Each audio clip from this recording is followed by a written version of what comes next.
Fala, moçada! Saudade de vocês, cara. É uma pena que nós estejamos passando por esse momento, né, pessoal? Mas a vida não pode parar. Adoraria estar pessoalmente com vocês aí, fazendo uma bagunça, trocando uma ideia, mas o momento nos impede de fazer isso e buscamos fazer da melhor maneira possível. Não fiquem nervosos, tá? Eu sei que o vestibular de vocês aí não está tão distante. Eu sei que bate aquele nervosismo, ainda mais agora com uma pandemia.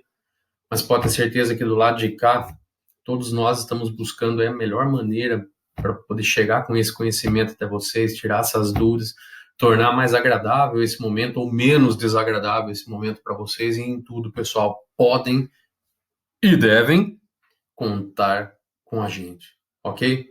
No que a gente puder ajudar, pessoal, estamos totalmente aí à disposição de vocês, ok? Preciso só recapitular um pouquinho, pessoal.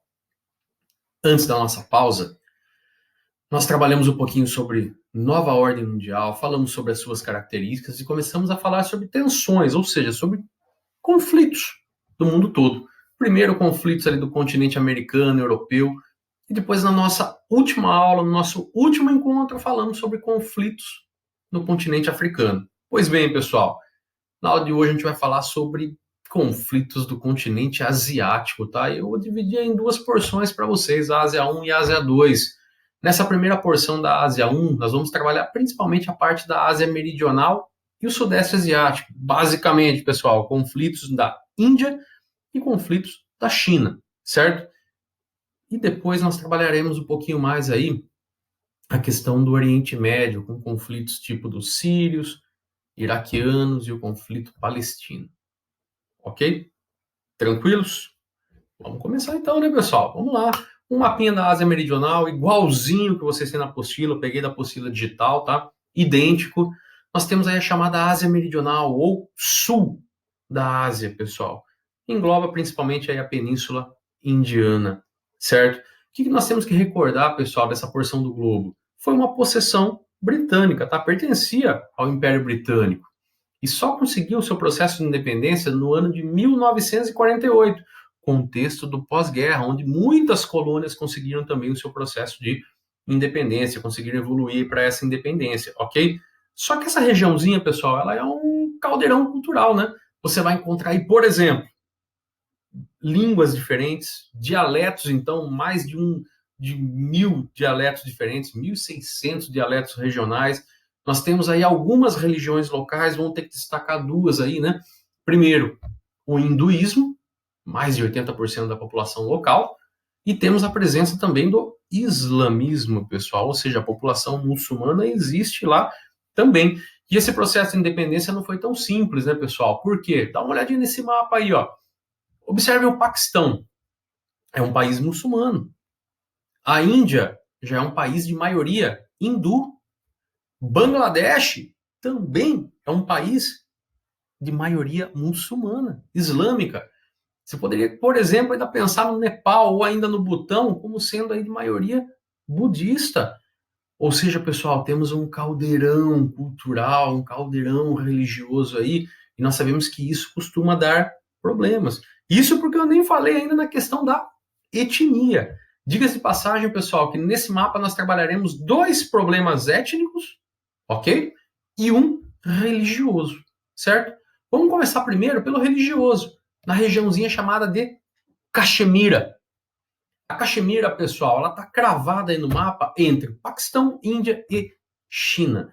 Vocês vão ver aí, pessoal, que a Caxemira, ela tem uma porção, ou melhor dizendo, 2/3 pertencente aí à Índia, 1/3 pertencente aí ao Paquistão, e tem uma porçãozinha que a China já anexou e que o pessoal já nem considera mais, não entra nem em disputa, porque ninguém é louco de arrumar confusão com a China, certo? Detalhe, moçada, 2/3 dessa região pertencem à Índia, certo? A Índia. Só que a Índia é um país de maioria hindu. E a Caxemira é de maioria muçulmana, assim como o Paquistão. Então, olha o conflito que nós temos aí, pessoal. Soma-se a isso a presença de montanhas e, consequentemente, aí a presença de mananciais. O que são mananciais, pessoal? Nascentes de rios. E detalhe, pessoal, quem mais depende desses rios é o Paquistão, que detém apenas 1/3 dessa região. Então aí você já começa a entender um pouquinho a dificuldade que é essa questão da Caxemira, certo? Agora, 2 conflitos de ordem étnica. Primeiro, pessoal, a questão de Punjab. O estado de Punjab, ele é da etnia Sikh, ou seja, a maioria aí são os Sikhs nessa região de Punjab. Só que detalhe, pessoal, os Sikhs não chegam nem a 2% da população indiana. E diga-se de passagem que os Sikhs têm uma curiosidade, pessoal, eles têm uma religião sincrética aí entre o hindu e o islamismo, tá? Como se fosse uma pequena mistura entre os dois. Difícil até de imaginar, né? Porque uma é monoteísta, a outra é politeísta. Então vocês já imaginam a confusão que deve se dar nessa região aí, ok? E por último aí, pessoal, a região do estado de Tamil Nadu, ao sul aí da Índia, tá? Tamil Nadu, pessoal, nós temos uma concentração da etnia dos Tamês. Os Tamês, pessoal, buscam aí a formação do seu próprio estado, só que vocês vão perceber que eles têm uma distribuição tanto no sul da Índia, como também no norte da ilha de Sri Lanka. Diga-se de passagem que Sri Lanka também é um estado, tá, pessoal, independente, tá? É um país, ok? Então a missão aí dos Tamês não é assim tão fácil, ok? Vamos pular um pouquinho agora para a China, pessoal. Opa, a China trabalhamos bastante o ano passado, mas temos que relembrar. China tem 2 grandes conflitos aí que nós temos que lembrar, 2 grandes tensões, pessoal. Na região do Xinjiang, também chamada de Xinjiang, e a região do Tibete. Vamos começar pela população de Xinjiang, que seria ali a população dos uigures. Os uigures, pessoal, são de maioria muçulmana. Detalhe, pessoal, maioria muçulmana na China socialista, onde não se permite o culto, né? Onde não se tem a liberdade de culto ou de religião. Então, só por causa disso, já percebe que já vai causar um conflito mais ou menos. E olha o tamanho dessa população, quase 9 milhões de habitantes, tá? Então, nós temos aí uma região que vem buscando uma emancipação, ou seja, tentando um processo separatista, mas é um processo separatista em relação a uma tal de China, pessoal. Um estado centralizado, onde você tem ali um estado forte pra caramba, militar, então é meio complicado, estado ditatorial, né? E a outra região, pessoal, que tem um litígio muito grande no território chinês é o Tibete. O Tibete, até a década de 60, até o ano de 65, não pertencia à China. Tá? O Tibete era uma região autônoma, era independente, pessoal, um estado budista. Só que em 1965, a China, naquele projeto de ampliação geopolítica, acaba por anexar esse território do Tibete, tá, pessoal? Anexar. O líder dessa região do Tibete é o chamado Dalai Lama, que alguns de vocês já devem ter visto, ó. Dá uma olhadinha nesse meninão aí. Palestra pelo mundo, ele é um monge budista, ele desfere aí palestras pelo mundo todo, né? Tem ali algumas obras escritas, enfim, pessoal. O Dalai Lama não pode nem ficar no Tibete, ele está exilado, ele fica na Índia, pessoal, na vizinha Índia, tá? Ele não pode nem pensar em entrar no Tibete, porque senão ele acaba sendo preso aí pelo governo, detido pelo governo chinês, certo? Uma coisa importante, pessoal, o Tibete é uma região montanhosa, Cordilheira do Himalaia, só que também é uma região de muitos mananciais, você vai ter ali muitas nascentes de rios, de canais hidrográficos que são importantes também para o território chinês, que correm para o restante do território chinês, tá? Então é uma área estratégica, não deixa de ser, ok? Certo? Pô, professor, mas como que a China consegue ainda ter Tibete sob o seu domínio? Primeiro, pessoal, aumentando a população de chineses residentes no Tibete. E segundo, a China implementou algumas alterações, algumas mudanças no Tibete, por ser um estado budista, tinha ali uma divisão social entre alguns líderes religiosos e servos. Teoricamente, a China é socialista, né, pessoal? Então você não tem uma divisão por classes. Então eles buscaram extinguir isso daí, assim como também reprimir as manifestações budistas, certo? Argumento forte, pessoal. Desde a década de 2000, início da década passada, a região do Tibete vem tendo um crescimento próximo aí a 12% no seu produto interno bruto, certo?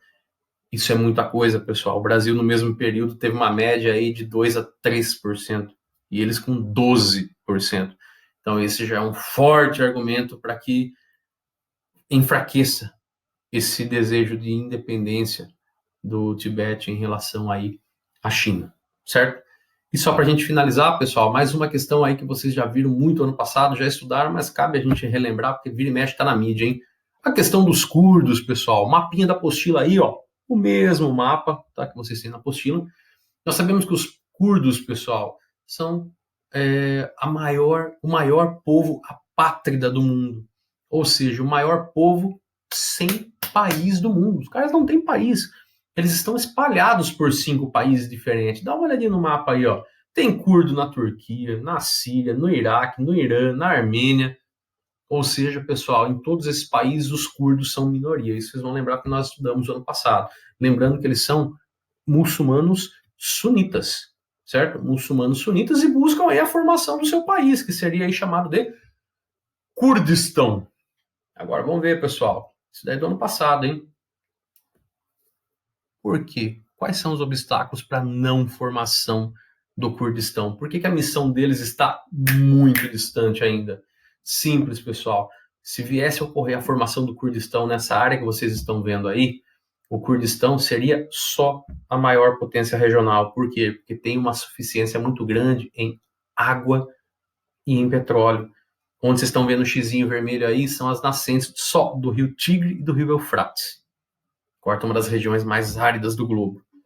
E onde você está vendo o xizinho em azulzinho, nós temos aí as maiores jazidas de petróleo do território iraquiano. Ou seja, pessoal, para os curdos conseguir a formação do seu país, ainda, infelizmente, existem muitos obstáculos e acaba sendo aí quase que um sonho distante. Ok?